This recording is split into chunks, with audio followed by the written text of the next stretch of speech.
मोपा चोरीचे प्रकार वाढत आसा। लोकांमदी भंय फाटल्या 8 दिसांत खंय 2 घरां आणि गांवांतली शाळा फोडली। सोमाराक कागाळ घेवन थळावे पुलीस स्टेशना मुखार रातयां गस्त वाडोवची म्हूण थळाव्यांची मागणी। मोपा विमानतळ जाल्ल्यान खंय वाठारांत चोरयेचे प्रकार वाडल्यात, थळावे उलयले। काल एक इन्सिडेंट घडलो की मोपा एक घर फोडले।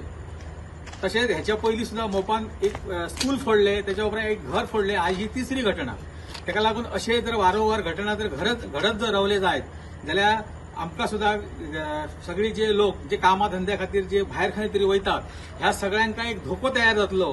ह्या अनुषंगान आम्ही सगळे ग्रामस्थ आणि मोपा पलतळ वाड्याचे सगळे आम्ही आज मोपा पोलीस स्टेशनाचेर आयले। तांकां आम्ही एक निवेदन दिले आणि तांकां सांगले की तुमचे जे पेट्रोलिंग आहा ते रात्रीच्या वेळार 11च्या उपरांत जे कोण भायर नाका त्या गोष्टींक लागून जे भोवता आसात जाल्यार त्या सगळ्यांका तुम्ही त्यांची चौकशी करची, तांकां हाडून विचारचे। कारण वारंवार आमच्या गांवांत काही लोक पेट्रोल चोरतात, स्कूल फोडटात, घरां फोडटात आणि अशेच जर हे गोष्टी जर फुडें फुडें चालत जर रावले जाल्यार एक दीस असो येतलो की घरातले सगळे ज्वेलरी ना जातले।